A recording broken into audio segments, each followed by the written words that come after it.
everybody, it's Claire here from Sewn by Claire, and today I want to do a slightly different skill builder in that this one isn't a practical skill builder and a hands-on and actually getting you to do something.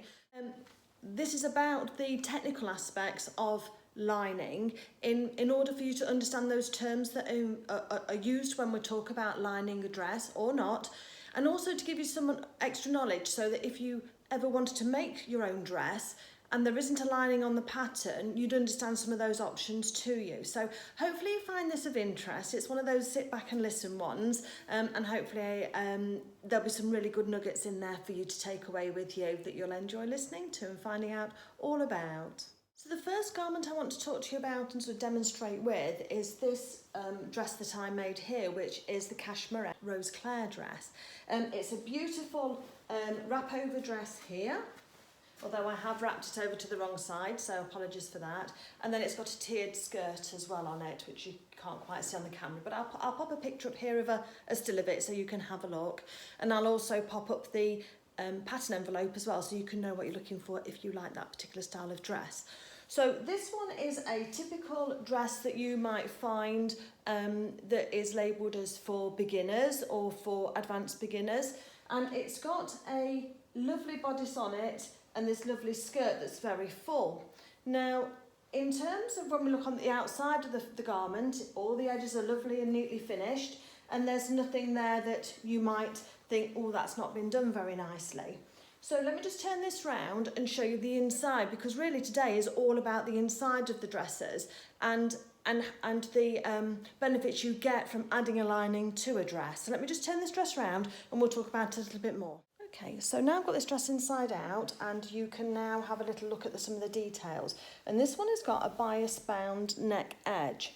And what that achieves is that it achieves a lovely neat finish without adding any extra layers to the dress itself. However, you can still see all of the overlocked edges that we've got, and I've also put some reinforcing on those, on that waist as well, and on the sleeves here. So anything on the inside, you're going to see all of your seam finishes. So this is where your pinking of your seams or using your zigzag on your sewing machine, or even an overlock if you've got that, are perfect for achieving a dress where everything looks great from the outside and then everything's as neat as possible as you can get it on the inside. It just means, though, that you can see the mechanics of the dress. You can see how the dress has been put together. You can see the shoulder seams and the seam allowances and the edges around here. So this would be called an unlined dress. So this has got no lining at all to it. It's just a single layer of fabric, the outer fabric that you're using, and very comfortable, very light. And as long as you've not got anything in it that's going to irritate your skin, then it can be very comfortable to wear. So that's the starting point, if you like. So on this particular neck edge, they've used a bias binding that has encased that raw edge and then been sewn through to the underside. And you've also got, if I can just move this slightly forward for you, you've also got a row of stitching on the inside there, on the outside there, which just anchors down that bias binding to make sure it doesn't flip out when it's being worn. So whilst this dress is really functional and it will do the job for you, in actual fact, my preference is to add a lining to a dress. And what that will do is it'll give you a lovely neat edge without any stitching coming through onto the other side. And it hides the mechanics of the dress as much as possible. So you'll see none of these seam allowances here, and that'll all be hidden inside. The benefit of that is that apart from just neatening it and giving you a really nice finish to your garments, which can add to the longevity of your garments, especially when you're taking all that time to make them yourself, is that it can make it more comfortable to wear. So there's nothing going to irritate your skin from any of the seam allowances or the stitching there. And also in warmer weather, it can wick moisture away from your skin layer and sort of bring it out to the outer layer. Now, we're not talking about massive sweat patches here. We're just talking about adding a level of comfort. And that can depend on the reasons why you want a lining. And if you're in an extremely hot country, you would choose different lining fabrics to those that you would use if you were in a cooler climate. The other advantage that I find, because as you perhaps know if you follow my channel, then I live in southern Spain, what I find is that in the warmer weathers or when it's very humid, what can happen is that if you're sitting at a restaurant or in a chair, especially if it's a plastic type chair that's not got a cushion on it, then over a period of time you can get quite hot and sticky. And especially in the skirt area, which is what I'm talking about, I'm mainly talking about dresses and skirts and tops at the moment. Trousers you can line, but they tend to come with a half lining, and that's not quite so easy. So let's just leave that. Let's leave trouser lining as a little bit more advanced for today. So talk about tops, dresses and skirts really. So on a skirt in a hotter weather, you sit down on a chair for any period of time and you're going to feel a bit sticky. When you get up, have you ever had that experience where your dress is actually stuck to the backs of your legs when you've stood up and then you're having just to give it a little tug just to rearrange it? Well, what happens is if you've got a lining, is that the lining layer may well stick to your skin, regardless of the fabric that it's in. But the outer layer of your skirt, so the fashion fabric on the outside, that still hangs and flows beautifully. And then you can readjust yourself as you're walking or later on if you wanted to. So it just adds that degree of modesty, I think you'll find, or comfort, or just make you feel a little bit more comfortable in the garments that you're wearing. And again, this is all personal preference, but I like to add a lining to my garments. I thought I'd share it with you. I think it elevates a garment, and I think that it adds a degree of longevity and comfort to it, and I think that it gives a really nice finish as well to the lines without having to sort of stitch onto your outer. And if you're a beginner, sometimes getting that top stitch to lie absolutely perfect, especially along a really visible edge like a neckline, can be tricky. So hopefully you'll pick up a few tips from this. So this is an unlined garment. This is exactly as it comes out of the pattern. I followed all of the instructions for making this garment and for adding the bias edge, and it's turned out really nicely. But let me now show you a different garment and the inside of a garment and show you how that lies, and we'll talk about that lining. Okay, so this one is the Allie Olson Highland wrap dress, and this is it can have sleeves in it, but this one's been made as a pinafore to wear with a t-shirt or perhaps a tank underneath it. And it's got this crossover with an elasticated back on it, which you might be able to see from there, and then a tie belt, and then just a straight skirt on it. So a really nice, comfortable dress to wear, and it's great for winter as well for layering. You can make this one up in a nice corduroy, or you could use a chambray like I've used here. Just before we look on the inside, let's talk about the outside first, because I think that's nice to have a look at the way that this has been finished. So this one's actually got decorative stitching on. I don't know if you can see that it's got a line of orange stitching just down here that we've done as a top stitch, and that's about an inch and a half away from the edge. I've understitched it as well, and there's a YouTube video on my channel about understitching, which is where you stitch the facing and the seam allowances together, and it stops the facing from rolling out. But let's take a step back. What's a facing first? Well, a facing is an edge to the garment, so it's not a full lining. It's an edge finish which neatens off the edges and can give you an option to put this decorative trim on it. So this is how it looks from the outside. Lovely clean lines, and as you can see, if you leave a gap between where you're stitching and where your edge is, you can get this really nice finish as well. So let me just turn it inside out and we'll have a look at how that's constructed. Okay, so on this one we can see that we've got an extra piece of fabric that mirrors the image of the pattern pieces or the fabric pieces. So this was cut out the same way. It's called a facing in a pattern, so you'll see those back neck, front neck facing, skirt facing, that type of thing. And then in this case we've got an arm facing as well. But it's a strip of fabric about 2.5 to 3 inches wide generally. It can vary, but it depends on the fabric. And what happens is it's separate to your main fabric, and you usually use an interfacing on it. On this fabric, I've used a lightweight interfacing, and I use lightweight interfacing for most of my facings. And it's an iron-on, just because it adds a little bit of structure and stiffness, but it doesn't add bulk to the garment, because we're trying again to make this all sit beautifully flat under the garment and you not be aware of it. This seam finish here has just been pinked. I didn't have my overlocker with me. I made this when I was away from home. And so the edge on this edge has been pinked, and this has been washed several times. And you can just see how that pinking is just stopping those edges from fraying in long strips. It's just enough. It's neat enough for me, and it works really well on this garment. Again, it doesn't add an extra layer, so you've not got the extra cost. And generally speaking, you can fit your facings out of the piece of fabric and the fabric requirements that are given to you in the pattern, especially obviously if the pattern is advertised as being with a faced edge as well. So this is the facing. It's this strip here of fabric here, and obviously you've got your extra seam allowance when you cut it out. What it does is it neatens that edge. And should I have wished, there was no need to add this extra top stitching. That's just decorative and what I've done just to hold the facing down. Quite often, if you attach your facing down at your shoulder point here and at the underarm point if there is one, and then at the waist, that could be enough just to anchor that facing down so that it stays flat for you. And you might have had a ready-to-wear top where you find you've got a little flap of fabric that just needs to be tucked back in again. Again, that's a facing. And when I'm talking about these, I thought about it the other day. Next time you're in a shop trying on your ready-to-wear clothes, have a look and just start to notice about the facings and how it's been finished, because it'll start just get you familiar with those terms and also the types of fabrics that have been used. Because again, in manufacturing, they may not be quite so fussed about longevity, especially at the lower end of the market. It's all about cost, isn't it? And saving as much cost as possible and being able to provide the garments as cheaply as possible. But when we're starting to look at the higher end garments, you can have a look and see. So have a look and see where they've used the understitching on the edge rather than sewing all the way through all of the layers through to the front.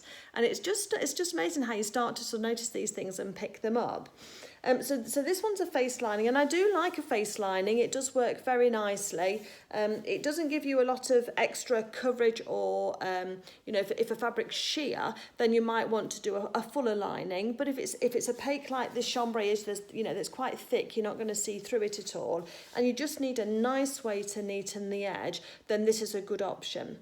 The faced edge, not the faced edging, the bias bound edging on the previous dress, the Cashmerette Roseclair in the blue gingham, that one was finished with a bias bound edge because the fabrics generally for that garment would be lighter weight. So it might be a viscose, it might be a satin, it might be 100% cotton, but you can have something that's slightly more sheer, but by having less sheer, but you can have the bias bound edging and it doesn't add any bulk to it. Because this one's a little bit thicker, a bias bound edging on this type of garment would be too bulky, and it would be difficult for you to manipulate and to fold those layers over. So on this garment, a faced edging is much better than your bias bound, because you've not got to battle with all of those layers trying to get them folded under and neatly tacked down in order to give you too much bulk around the neckline or wherever you've got that facing. So that's a facing. Let me just change the garment over. Lots of changes today, and I'm now going to show you a full lining, but in a self-lined fabric, so where you've got extra of your main fabric and you just then use it to line certain parts of your garment. Okay, so we're on to the next dress. So this is an Anna dress, which is by a pattern company called By Hand London. The full By Hand London is the name of the pattern company. And this one is in a lovely polyester crepe de chine that I found. It's just got that real vibrant colour, and I always feel really cheerful when I'm wearing this dress. And this one's got a lovely floaty skirt on it as well, so it's quite a nice wide floaty skirt. It's got this lovely boat front neckline, and then, sorry for the squeak, and then if I turn her around, you can see that goes into a nice deep V on the back there with an invisible zip closure. And it's a real joy of a dress to make. This one is. It's really flattering, and I think it's just a really nice make. On this one though, there wasn't a lining inside the pattern, and so what I've done with this one, before I just turn it round and show you, is that I actually cut out two sets of the bodice pieces. So there's a bodice back and a bodice front, and the sleeve is just drafted on, so there's no separate sleeve pattern.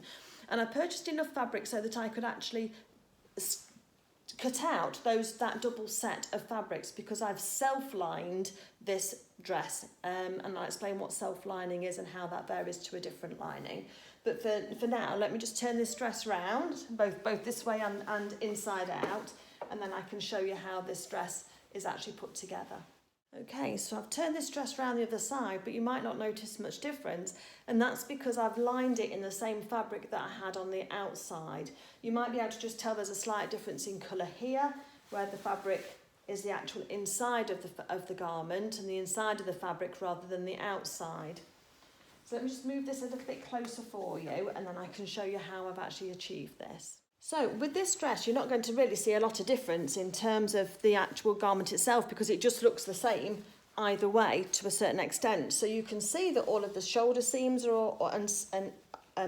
shoulder seams and sleeve seams are all hidden. The waist seam as well, where the stitching along the waist. Oh, if I can lift it up, hold on 1 second.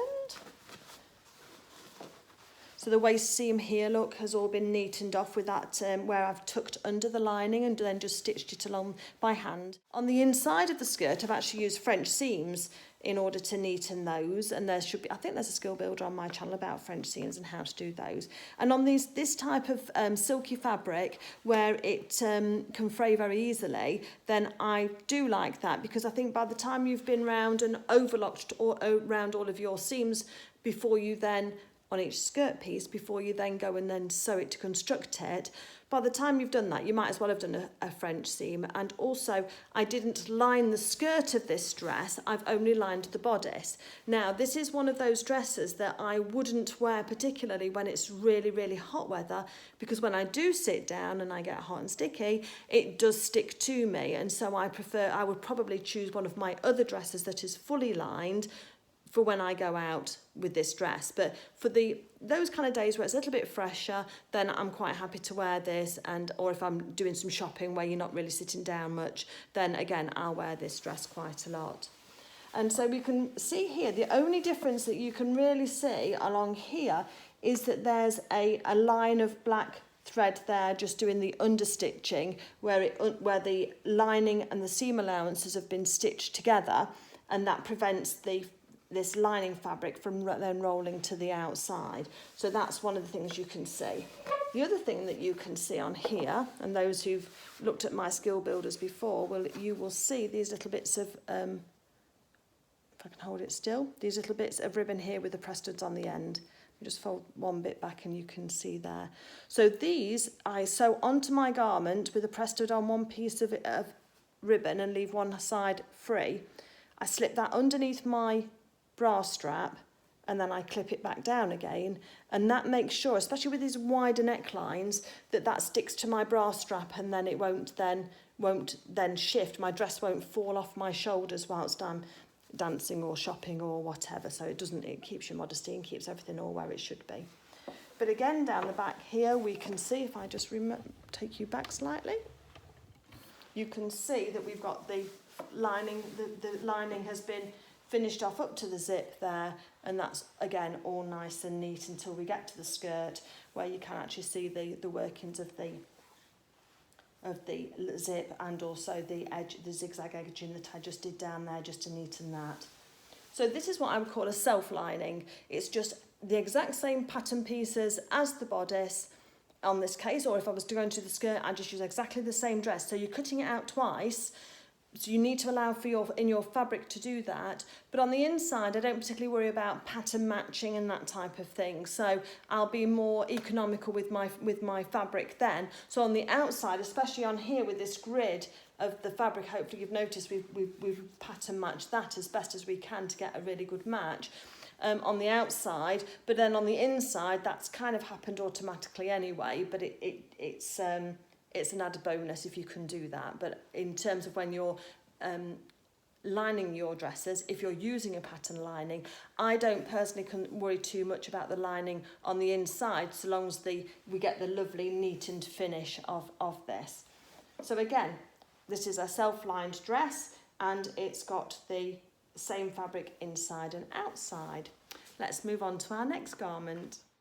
Okay, so this dress here is a Cashmerette Upton. It's got the scoop neck option. It's got the sleeved, so it's a sleeved princess seam bodice. So the seam line for the princess seam comes from the waist all the way through the apex and bust line and goes into the arm side. And then we've got these split sleeves here, which have got a little tie detail on them, which I really like. And the tie comes undone, so you can do tighten that or loosen it as you wish. So this one's been a really nice dress, and I fully lined this dress in 2 different fabrics. So again, it'll show you a combination that you can use. So it's good for using up bits and bobs that you might have left over from other projects. So this has got a really lovely neckline, lovely and smooth, and there's no out stitching on the outside of this neckline at all. Let me bring you closer so you can see that. Just here's a close-up of that sleeve detail there, which is really nice. The only thing is that my shoulder line is here, and the start of the tie sleeve is about 1 inch further forward. And I think if I ever make this tie sleeve again, you can see that just pulls forward there, I think I'll move it back that inch just so that the slit comes down. So this is as the pattern is. So if you made it straight out of the pattern, that would be there. So if that's a consideration for you, the difference between the two is that much, is that amount there, which is about 1 inch, isn't it? But it's a really lovely, comfortable dress to wear, this one is. It's in 100% cotton outer, which is really lovely in this fabulous sort of water splash design. And then on the back, if we don't squeak, we've got just a rounded back there, piece of thread, and a lovely invisible zip down the back there that's all just nice and neat, and that goes up to the neckline on the back there, which is just the normal high neckline. So let me just turn this inside out and we'll have a look at the inside. Okay, so I've just turned this dress inside out, and again we can instantly see that with that lining we can achieve a really neat crisp finish on the inside here. I mean, there's a few sort of creases for the ironing, but that's not impacting on its wearability at all. And I've lined this in a 100% cotton, lightweight cotton on the top here. And I've just chosen one that's as light as possible. And I found that even though this lining is is a little bit sheer, and you can see the design of the fabric through it, actually when you put the 2 fabrics together, then there's no problem at all. There's no show through of any bra colours, that type of thing. Again, it's all neatly finished, and all you can see is a row of stitching just down here, which is where the understitching has been done again. And again, because we've got the fabric on the outside is patterned and the lining is plain, then I don't want any of that lining fabric peeping out so that you can see it when you're wearing it. And if you've lined garments in the past and you found that your lining does seem to want to curl out a bit, then try underlining. As I say, there is a skill builder video on my channel for that already. And it's just where you pull your seam allowance and your facing or your lining away from your outside fabric, and then you stitch about 1/8 of an inch to 2/8 of an inch in onto the seam allowance and lining, and follow that all the way along your exposed edge. And what that does is when you then fold it back again, it almost means that the fabric on the outside is pulled slightly to the inside. Doesn't affect the outside of the garment. As you can see, this neckline has been clipped and is sitting beautifully. Then you can then use that to hide it. So it does give you some options. In this case, we've got, although it's a different coloured lining, it wouldn't matter so much if this popped out a little bit. But in terms of technically for the lining, then this is the best way that I found to be able to do it. So all I did here is, I don't tend to line my sleeves, although these ones had to be self-lined because of the wrap element of it. The inside out of the tie element of the sleeve, because you would see when you're wearing this the inside of the sleeve. The bodice I've lined in this cotton fabric, and all I've done there is I've cut out an extra centre front and my princess panels on the front, and then on the back it's 2 pieces again. We've got a princess seam on the back here, so there's my side back, and my centre back has been cut out again just in the lining fabric, so I didn't cut my sleeves out. And generally on dresses I don't line the sleeves. If I was doing a jacket or a coat, then absolutely I would, because on those the lining will help you slip your arms in and make sure that the fabrics don't get stuck on each other as you're trying to put your arm into you know, so perhaps you've got a jumper on under a coat or under a jacket, you want those two garments to slide and for that to feel lovely and comfortable when you're wearing it. And if you use a silkier lining, and we'll talk about those in a moment, then you would get a better result with that. However, with this garment, I know I'm not going to wear anything underneath it, and I want that comfortable feeling next to my skin. So I've used a natural fibre, which is the cotton, and I've then just used those pattern pieces, made them up exactly the same as I have done the outside, and then when it comes to stitching them together, instead of using a facing or a bias bound edging that might be detailed in the pattern, I then attach the lining in that same way, but you've almost got two garments. You just put them right sides together and sew along that edge, clip it, pull all the seam allowances and the lining to one side, and then understitch, and then press, and you've got yourself a lining. And again, further down here on the skirt, if I can just lift this dress up a bit so you can see, I've actually got a viscose lining, which is a lovely floaty fabric. Again, it's a natural fibre. Viscose is a natural fibre. It does go through a industrial process, but it is a natural fibre, so it's great for letting your skin breathe in warmer climates. And this absolutely takes away the need for wearing an underskirt or wearing anything nylon underneath this dress. I can just wear this in the hottest of weather because I know that the lining on the cotton lining on the top will help wick away any moisture from my skin, so that helps me feel cooler. And on the lining, when I sit down, then the outer fabric's not going to stick to me. And again, I've just done the waistband here, which is on part of the Upton pattern anyway, and then I've just tucked it under and stitch that down. So I've stitched my lining to my skirt at the same time as I do my skirt to my bodice, as I sew that together, but then I'll then attach this lining separately, and that's where there's, I suppose, with the difference in the outside garment. I mean, you can keep it loose if you wanted to and just make a complete garment, but that sort of seems to anchor it down quite nicely for me when I'm doing mine. So again, this is the first time you've seen me using viscose, but I really like viscose. Lovely and light, lovely and floaty, lots of drape, helps add a little bit of a swoosh factor, helps a little bit of a luxury feel as well to the garment as well, so that it feels nice when you're wearing it. And it just gives that really lovely, neat finish on the inside. So let's just pop this one back down again and just turn it round for you. But yeah. So this one is a lined garment now, so it's not self-lined because I've not used the same fabric as the outer.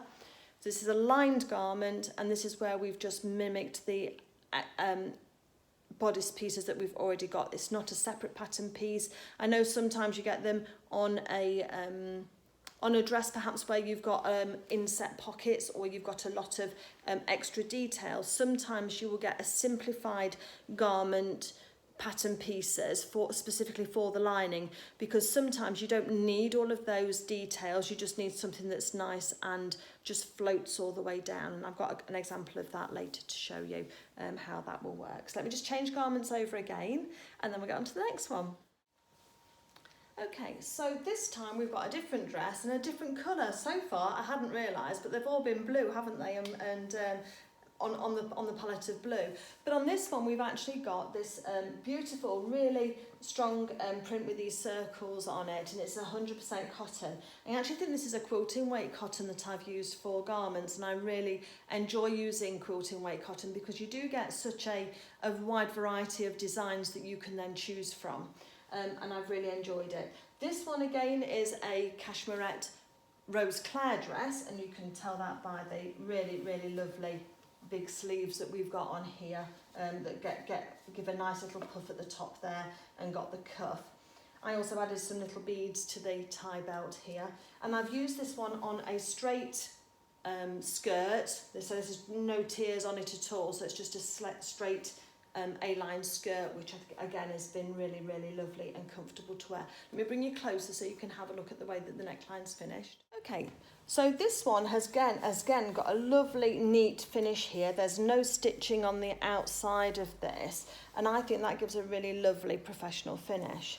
So this one has been a combination of lined with a facing, so this has got a faced lining inside it, and as you can see, it's lovely and smooth. It all sits all nicely. And in actual fact, a little tip that I have when you're doing a wrap dress like this is I've got some really thin organza ribbon, and I use just a very small amount of that. It's literally like 3 or 4 millimeters wide. And I just stitch a row of that when I stitch my facing on first. Do stay stitching normally as you would do on a bias edge before you start working on your dress. But then when I've added my facing, I then go back, and over that stitching line, I sew in a strip of this organza ribbon, and it's got no give at all, so it's absolutely rigid. And what that means is that over time, because as you're wearing it and as you're adjusting yourself and whatever else you want to do with your necklines, they can become stretched and out of shape, and they go a bit wobbly. But on these, I mean, I tend to do it with all of my necklines, so it's just one of those things that I do. Then it helps this sit not only flat, because that's good, but you know that neckline then is really tough and is not going to stretch at all. So it makes your garments really robust, and it means that they're going to last for a long time. I've got one garment I can show you that's got that inside it, just so you can have a quick look. But then I'll turn this one around as well at the same time so that you can have a look at this one from the inside, because it's got a faced lining to it. Let me just show you this. I don't know if you can see that, but just there's a little run of organza ribbon. So I've got my overlocked edge here, which is loose. I've stitched the seam of the skirt. On this case, it was a skirt around the waist, and that's really another good place to put this. So around the sleeve sometimes, around the neckline, and then also on this one around the skirt as well. And it just sits. Hopefully you can see it. I'm just trying to get it so that you can pick it up. There it is. There you can see it. Look. And I stitch my stitching line first so that I'm not concentrating on too many things at once. But once I've done that one pass through with the skirt, I then go back again and then put this organza ribbon round it. And as I say, you can get it in either this neutral colour or a colour to match your project. And again, you can see it on the sleeve line just there as well. But it just adds, you know, sometimes when you're wearing clothes, especially on ready to wear, and sometimes you've got a waist or you've got a dart seam or something, and the two bits of fabric have started to pull away from each other, the two sides have started, and you can see like there's straining on those edges. Then adding a bit of organza ribbon does help, because then your seam and the threads of your stitching line have got something to hold on to rather than pull through. So if you've got a garment where that's starting to happen, you can just go, even if it's ready to wear, if you pick up some of this organza ribbon, it doesn't have to cost a lot. You buy it by the reel, and that's really the best way of buying it, if you can find somewhere that will sell it to you by the reel and give you a discount for the whole lot.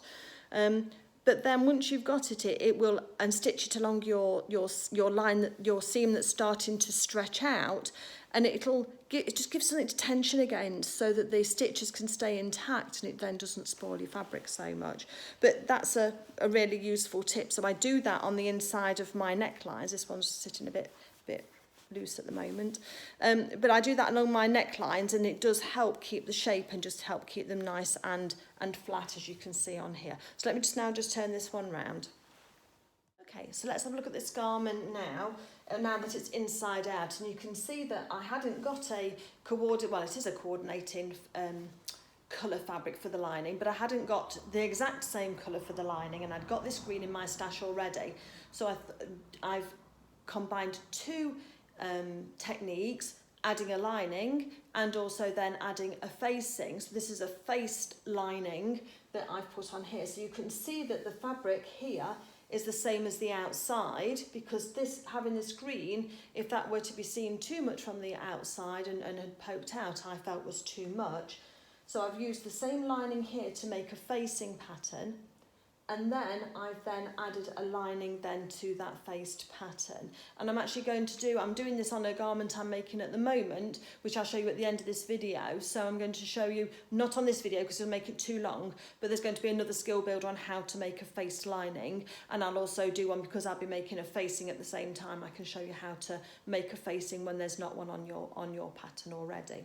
So hopefully that will be all nice and tips. Oh, the other thing I wanted to ask you is, if you're finding value from this video and you're enjoying the content, could you just do me a favour and click on the thumbs up sign, please? I'd really appreciate that. That just lets me know that you've watched it and you've really enjoyed the content. If you're not a subscriber as well, I'd really appreciate it if you were a subscriber. I do like to know who I'm talking to, and obviously it gives me a buzz as I get the subscribers, which is fabulous for me, and keeps me motivated to get these videos out to you. But hopefully, you know, you enjoy being part of the community as well. So just a quick one if you're enjoying the video, and hopefully you all are. So back to the face lining. So we can see here that we've got this beautiful bottle green lining. It's attached at the waist again, so you can't go all the way back up into the skirt. And I've done the same on the wrap of the skirt as well, which I thought was a really nice touch. So if the wind's blowing and the skirt blows open, you're going to see this edged, let me just take you back further so you can just have a little look more, because I think it really does look nice. Excuse me moving my tripod. So hopefully here now you can see how this lovely face lining then leads on to the outside of the dress. Again, I've not lined my sleeves. I didn't feel any need to do that. That's just got the cuff, which is part of the pattern on there. And just to say, the Roseclair doesn't come with a lining at all. So if you're expecting to go onto the pattern and to find the lining pieces and the facing pieces here, you won't, because the finish that has been given on that pattern is that bias bound edging, which is the blue and white gingham dress that we showed you earlier. So this is elevating that garment really, and just making it a bit of I'm going to say a nicer finish, a more polished finish is probably a better way of putting it, isn't it? And I hope you'll agree that this one, without being able to see too much of the construction, then looks very nice. I mean, I've just overlocked around the edges here, but equally I could have turned those seam allowances in and hand stitched around that. So let me just bring you closer again and we'll talk about it a bit more. So let me turn this dress around as well, so you can have a look at the back here. And we've carried on that facing around the back. And we can see there's no raw edge to the facing at all on the back here. The lining goes into there quite nicely, and I've just top stitched that lining down to make that nice and neat. I've still got my understitching on my facing, holding that down, but the facing and the lining is all one piece, so that's not, this isn't a separate piece here. Well, sorry, they're two different fabrics, but they've been joined together before they're then joined onto the actual garment. So that's how this is all put together. But I'm doing one at the moment, and say I'm going to do a skill builder on that just to show you. But I hope you agree that on the inside of a dress, especially if you've not had to buy any extra, this has just been used from the scraps that I got left over from the fabric allocation. You can sometimes get a bit of a surplus, can't you, on the edge, especially off the skirt panels, that type of thing. You can find enough just to make it. And just so that you know as well, I have before pieced a facing as well. So if you've got really small pieces and it's not quite enough, depending on the outside fabric, then I have joined together two bits of fabric to then make a facing piece. So again, that's something you can do. Just be really careful about not making your facing too bulky at that seam point. So just try to be careful of that. Again, on here, I've added a little button and buttonhole. Now, if you look at this, this is visible from the inside, but when we turned it round, and I'll show you again in a minute, then that's not visible at all from the outside. It's a little wooden button there and a buttonhole that's only on the face, sorry, goes all the way through. The button's sewn just to the facing, but the buttonhole goes all the way through, and that's just for modesty, just to keep that closed over, because I wanted it a little bit higher than the blue and white gingham one tends to fall a little bit lower. Again, it just depends what kind of day you're having and what kind of fabric. But this is more autumn, where I love wearing this dress with boots and tights. And again, you can put a cardigan or a coat over the top of it, and it's really nice.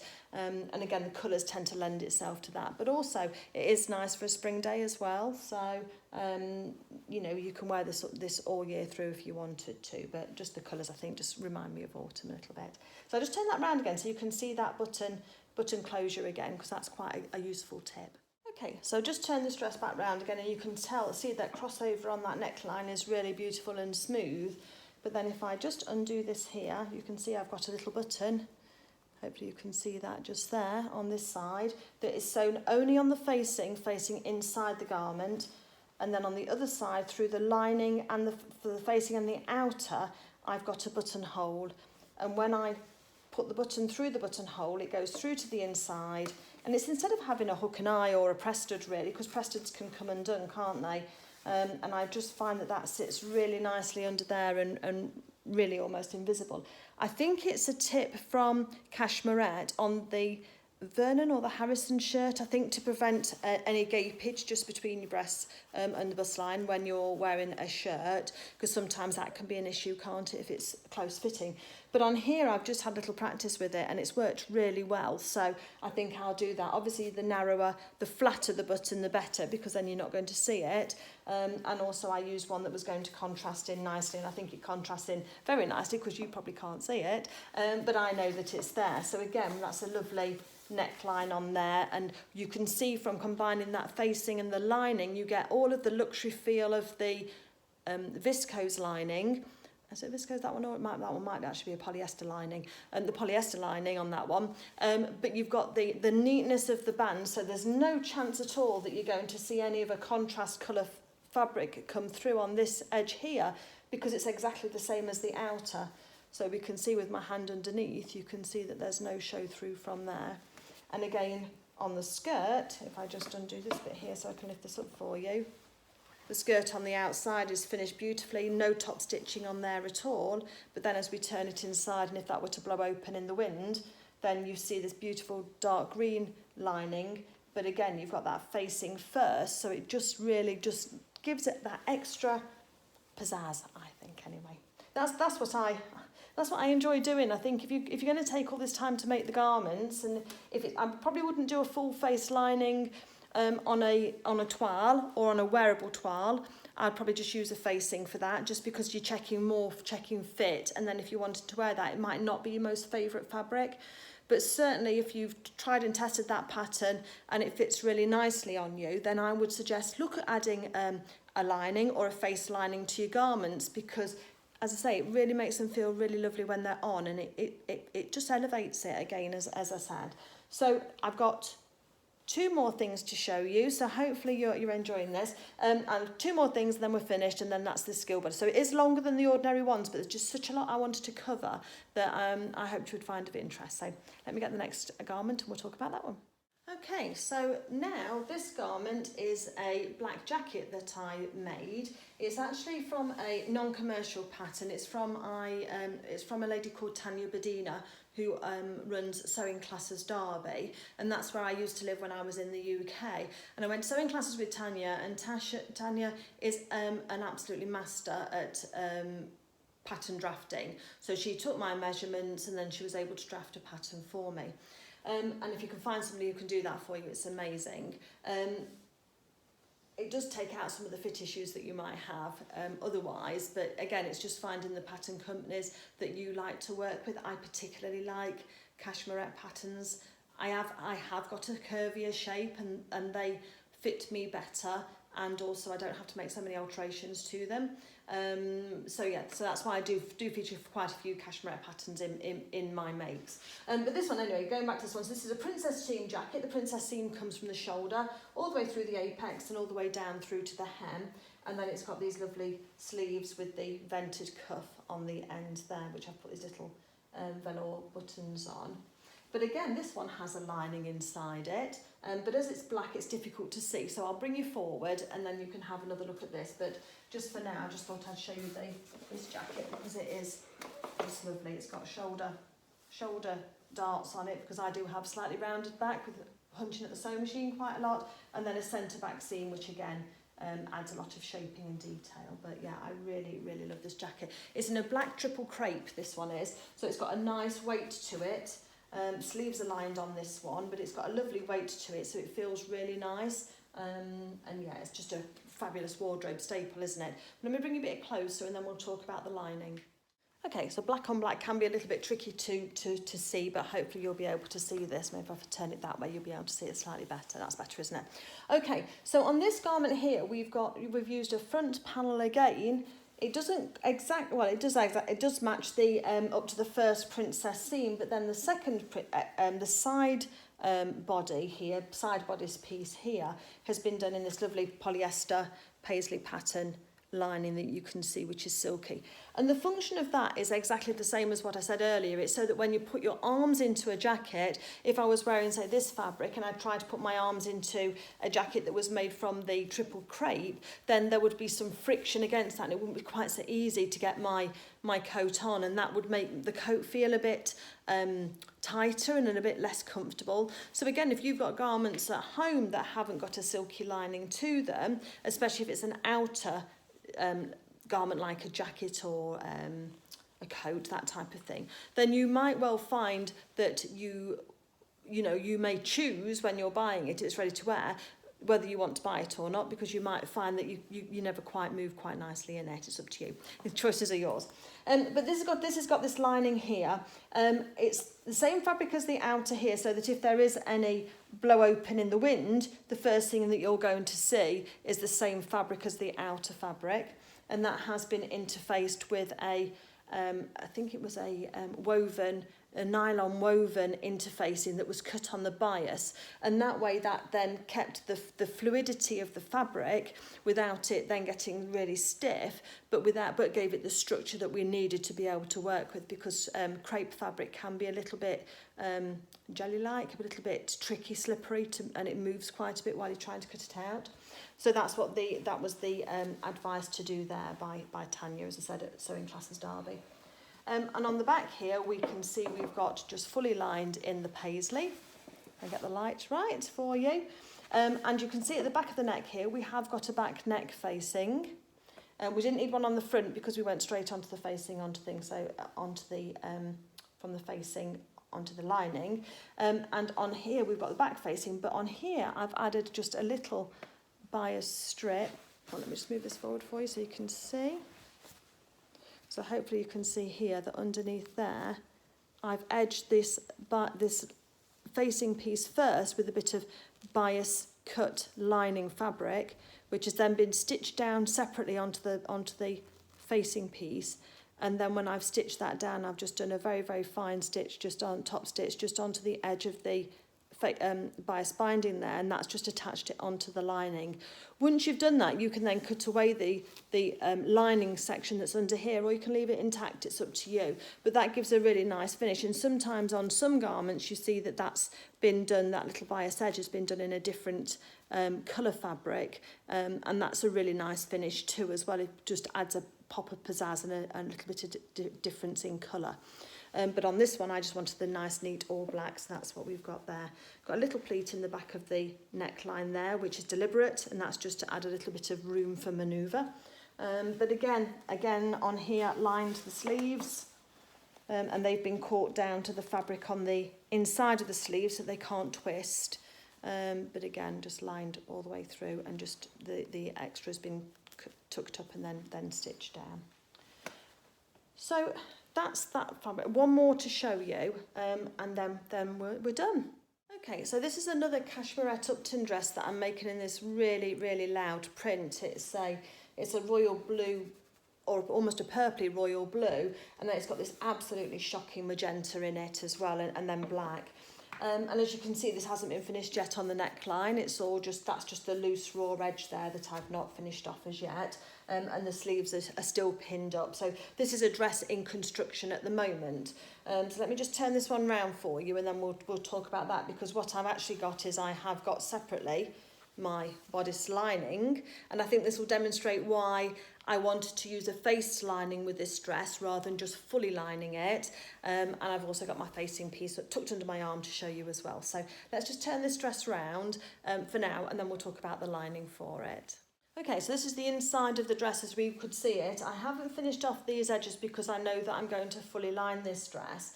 And the fabric that I've chosen is this, as I say, this beautiful cerise pink, cerise or magenta, one of the two, cerise pink viscose lining, so beautifully silky, natural fibre because it's a viscose, so that should help it breathe. But if I popped that onto the lining, onto the dress, and I'd put this right sides together, as I will do when I sew it together, and then sewn around the neckline, even though I'd understitch, there's always that risk that it might then show through, especially because it's such a contrast and such a bright pop of colour. But I really fancied that if the skirt sort of blew in the wind, you get that pop of the magenta pink underneath, is the way my head was going with it, because I've done the gored skirt on this one for the Cashmerette, it's the Cashmerette Upton. And so in order to, what I've done then is, so I've cut out my facing piece, which is the neckline, which will sit like that, but underneath on the inside of the garment. So I'm going to show you how I do that, but what will happen is that this will actually go on the inside there and will be stitched down against the lining so that the same fabric is on the inside. So if anything shows, it'll be like on this dress where you get to see the facing, not the outside lining, before I then stitch it all together. So that's the parts that I will use, because I think that this looks really lovely against the fabric itself. Okay, so there's the dress, and then there's the lining for that, which is just absolutely beautiful. So I didn't want the facing to show when we turn that round, so that's why I've got this here ready to stitch on there and to try that. The other tip that I would have is that if you are using a lining, then my tip would be to sew your lining up first. There's two reasons for that. So if you can cut out your main fabric if you want to at the same time, but if you're definitely using a lining fabric, you can use it as an extra toile. Now, a toile is a practice garment where you put the garment together first, and then you have a look and see how it fits, and you can make any final little tweaks and adjustments to your garment. Obviously, it's not the same. The fabric isn't going to behave the same as it would for a cotton and that kind of fabric, but it'll give you some idea of where it's particularly loose or particularly tight, and you can then make allowances for that either when you cut out your main garment or when you sew it together. You can use either slightly more or slightly less seam allowance in the place where it needs adjusting. So that's one good reason why I do my lining first as well. The second thing is that I get quite impatient. So once I've started sewing my outer fabric, I actually find it difficult or I don't enjoy completely sewing my outer garment and then having to start again and either cut out and sew my lining so that it's together. I prefer to have my lining done first, and then when I've sewn my outer garment, I can just reach across, get my lining and slot it straight in. It doesn't seem to break the flow of my sewing experience so much as if I then got to start and stop in the same sentence. Start, then getting on with sewing the lining. So again, those benefits are twofold. You can just try the lining on, make sure it all fits nicely, make any adjustments, but then you've also got it to hand then when you come to sew your garment in the end, and you're able to just carry straight on seamlessly then, and I think that's a really big advantage to have. So I'm going to wrap it all. So this is how the lining fabric comes. This is how it is before it's washed. So let me just show you this, because it's got a slightly stiffer feel to it. And the other thing that I would very strongly recommend is, well, almost essential, is that when you buy your fabrics, I mean, this one feels quite stiff when I'm holding it, if you look at the way it's scrunching. It's a viscose lining, this one is. So again, that's my preference. You can get polyester, but I would suggest that if you're a woman of a certain age or you find that you get hot very quickly, you really, really want to try and stay away from polyester unless it's a winter weight dress that you want to have that extra level of warmth to, because they don't let your body breathe the same way that the natural fibres do. So you can use either a cotton batiste, you can use 100% cotton, and again choose a thickness depending on how thick your outer fabric is. But the viscose is particularly nice, and also there's another fabric called acetate as well, ACETATE, acetate, and that's a natural fibre. Although that sounds really industrial, that again is made from a natural fibre, and it is a breathable one. So viscose and acetate are my number one for a silky swooshy kind of lining. If you want something more robust and with a bit of body to it, then definitely I would go for 100% cotton on that, and use a cotton batiste if you can do, which is it's quite thin and quite sheer, or you can just use a cotton shirting, might be a bit stiff, but again depends what you're using it for, but certainly 100% cotton, and quilting cottons can come in different thicknesses as well, so they're really good. So this is how your lining comes just off the bolt.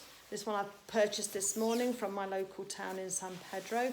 As I say, it's I just buy the same amount as I do for my dress. So especially if it's not got any fabric requirements on the pattern. So for the Cashmerette Roseclair needs between 3.5 and 4 meters. So I bought that for that. If you're making the tiered skirt, the gold skirt I think needs slightly less. So I just tried to match that. But again, just remember that you're not lining your sleeves on that. And this is how it feels when it's been washed, because the first thing I do when I buy any fabric and bring it home is I put it straight into the wash. So this one here, I think you can see, is a lot more fluid and a lot looser on there. So this is exactly the same product as the one I've just shown you in the blue, but the difference between the two is quite obvious when you start to handle it and you start to scrunch it. You can see that they handle slightly differently in terms of how much body they've got. So viscose lining does tend to trying to fold that up, sorry. Viscose lining does tend to shrink slightly, so that's the reason why I always wash that. I always wash all of my dressmaking fabrics at the temperature that I'm going to be washing the finished garment. So if that's at 40, I'll wash it at 40. If I'm going to tumble dry, then I'll tumble dry the fabric as well to dry it, and then I'll iron it before then I cut it out.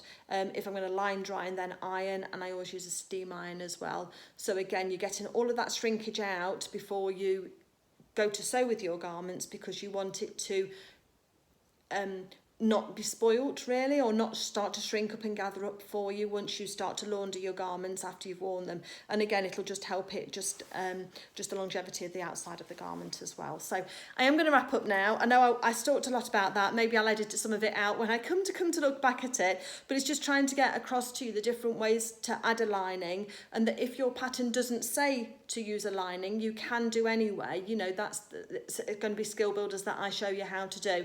But ultimately, if you just want I'm not going to repeat myself, but if you want to self-line, just copy those bodice pieces. If you want to use a facing, use the facing, but then if you want a face lining, you're going to do a combination of the two to give you that lovely face lining, especially if you're wanting to use that contrast like I'm using on mine.